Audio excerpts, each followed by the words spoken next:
आपके धन को शेयर मार्केट से कई गुना बढ़ाने के लिए हमारे वीडियो देखें और चैनल को सब्सक्राइब करें, वीडियो को लाइक करें और अपने दोस्तों और रिश्तेदारों के साथ शेयर करें। नए वीडियो के नोटिफिकेशन के लिए बेल आइकन ज़रूर दबाएं।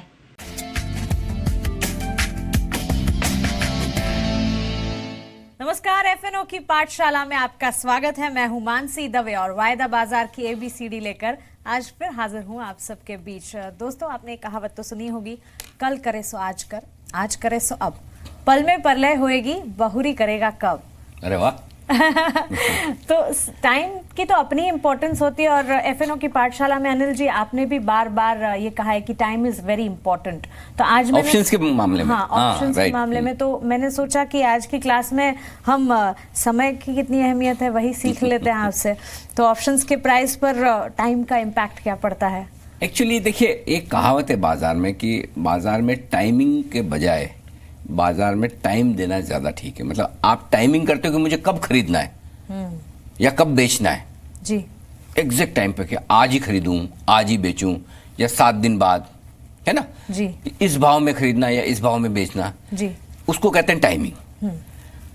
टाइमिंग करना किसी के बस की बात नहीं बाजार में, लेकिन टाइम देना हर एक के बस की बात है कि मुझे कितने साल तक इन्वेस्टेड रहना है, कितने महीनों तक या कितने मिनटों के लिए, जी, है ना।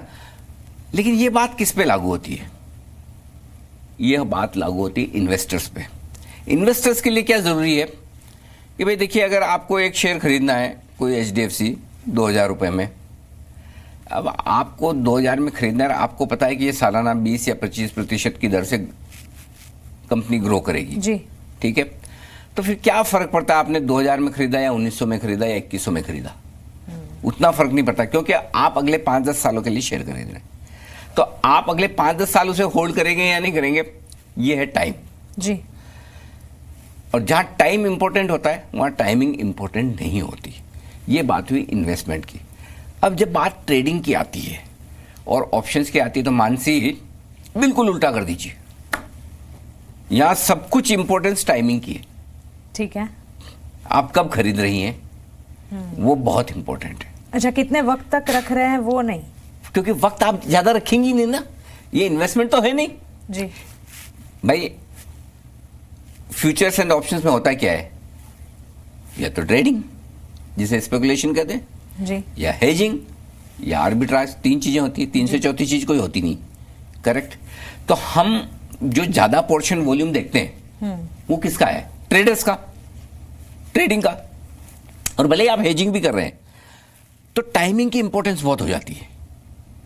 ठीक तो है। जब आप ऑप्शंस में ट्रेड करें तो सबसे ज्यादा अहमियत वाला फैक्टर है टाइम। अब इसको कैसे देखेंगे? आमतौर पर ऑप्शन 1 महीने के लिए होते हैं, करंट सीरीज। लेकिन जैसा कि 3 सीरीज होती है, जी, करंट मंथ, नेक्स्ट मंथ, फार मंथ। जी, तो आप 3 महीने का ऑप्शन भी खरीद बेच सकते हैं, जी, है ना। कुछ इंडेक्स में 6 महीने, 12 महीने, साल, 1.5 साल, 3 साल आगे तक के भी ऑप्शन ट्रेड होते हैं।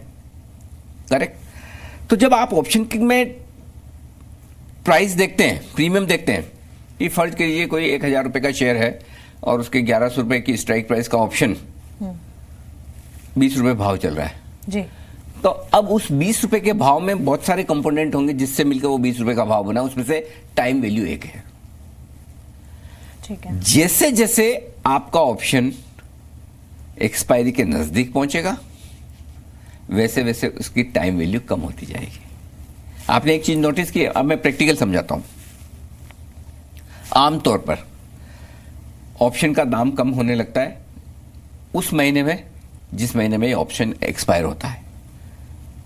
अगर ऑप्शन 3 महीने का, 6 महीने का, 12 महीने का है तो समझिए आपने अभी से दिसंबर 2018 का ऑप्शन ले लिया या जून 2019 का ले लिया, तो जब आप दिसंबर में पहुंचेंगे तो ऑप्शन की कीमत तेजी से गिरने लगेगी उस महीने में, एक्सपायरी। हाँ। लेकिन ये तो बात थ्योरेटिकल हो गई। प्रैक्टिकल क्या है? प्रैक्टिकल तो ऑप्शंस करंट सीरीज के ज्यादा ट्रेड होते हैं, जी। तो करंट सीरीज के जो ऑप्शन है उनकी वैल्यू जो कम होना शुरू होती है वो एक्सपायरी के हफ्ते में बड़ी तेजी से घटती है। अच्छा, मतलब आखिरी गुरुवार एक्सपायरी है, तो सोमवार से ऑप्शन की वैल्यू दर दर दर दर दर जल्दी से नीचे नीचे गिरना शुरू हो जाएगी। अच्छा। क्योंकि उसमें से टाइम वैल्यू निकलती जाती है।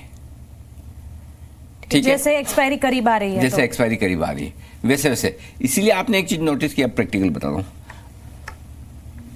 दो चीजें हैं। जब आप एक्सपायरी के हफ्ते में होते हैं तो सबको पता है उतार चढ़ाव बढ़ेगा, कोई रॉकेट साइंस नहीं। जिसको मार्केट नहीं समझ में आता वो भी बोलेगा वॉलेटिलिटी बढ़ेगी एक्सपायरी का हफ्ता। हम कई बार हंसते हैं, भाई इसको बड़ा मालूम है देखो। हर बार ऐसा नहीं होता, आमतौर पर लोग मानते हैं कि ऐसा होता है। अगर ऑप्शंस की कीमत घट रही है टाइम वैल्यू कम रहने की वजह से, जितना लंबा टाइम उतनी टाइम वैल्यू ज्यादा, जितना टाइम कम उतनी टाइम वैल्यू कम। ठीक है, तो जब ऑप्शंस की कीमत घट रही हो, एक्सपायरी सामने हो, वोलेटिलिटी उतार चढ़ाव बढ़ने की उम्मीद हो, तो फिर आप फ्यूचर्स क्यों खरीदेंगे? फिर कम रिस्क में कम प्रीमियम देकर ऑप्शन क्यों नहीं खरीदेंगे? तेजी करनी है तो कॉल खरीद लो, मंदी करनी है तो पुट खरीद लो। और ये वजह आप देखती होंगी, या तो बैंक निफ्टी की वीकली एक्सपायरी के दिन या निफ्टी के एक्सपायरी के हफ्ते में अचानक से ऑप्शंस में वॉल्यूम बढ़ने लगता है, ओपन इंटरेस्ट बढ़ने लगता है ना। जो दिन के हार्डली 2-5 लाख शेयर नहीं जुड़ते ऑप्शन में, उस दिन 25 लाख 20 लाख 15 लाख ऐसे जुड़ जाते हैं कि बस पूछिए मत। तो इसलिए ट्रेडर्स जब टाइम वैल्यू कम हो जाती है तो ऑप्शन के दाम तेजी से घटते हैं। तो ऑप्शन खरीदने वालों के मुंह में पानी आता है, यार कम रिस्क में मिल रहा है ना, चला नसीब तो बढ़िया है, उठा लो। हाँ उठा लो। तो अनिल जी, आपने बताया कि टाइम वैल्यू के साथ ऑप्शंस की प्राइस कम होती जाएगी। जैसे जैसे आप एक्सपायरी के नजदीक पहुंचेंगे टाइम वैल्यू घटेगी, ऑप्शन की वैल्यू घटेगी। तो एक्सपायरी के दिन जीरो हो जाएगी? हाँ होगी, लेकिन वो सुबह 9:30 बजे नहीं, वो 3:30 बजे तो जीरो होनी है, सभी की होनी है। टाइम वैल्यू घटती जाती है, इसका मतलब ये नहीं है कि एक्सपायरी के दिन वो जीरो हो जाए सुबह सुबह कि आज तो आज ही का दिन बचा है।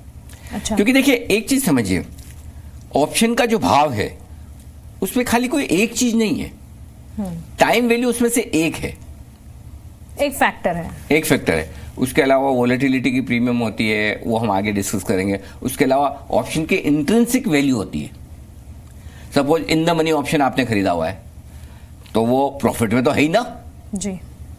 इन द मनी ऑप्शन मतलब सपोज निफ्टी आपका 11,700 है, ठीक है, माफ कीजिएगा, 11,600 का ऑप्शन है आपके पास में इन द मनी, और निफ्टी 11,675 बंद हो रहा है समझिए, तो भी 75 रुपए तो इंट्रिंसिक वैल्यू है उस ऑप्शन की जी।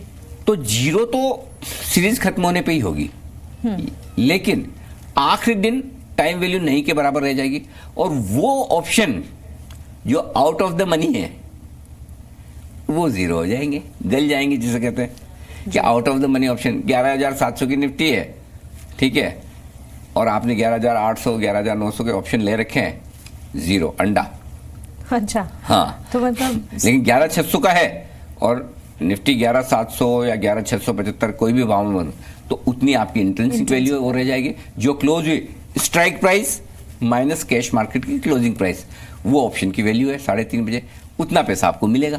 ठीक है, तो टाइम वैल्यू, इंट्रिंसिक वैल्यू, ये हमने कॉन्सेप्ट समझी है। लेकिन अगर स्टॉक में डिविडेंड मिल गया तब फिर क्या होगा, ये जानेंगे अगली क्लास में। आप बने रहें हमारे साथ। नमस्कार।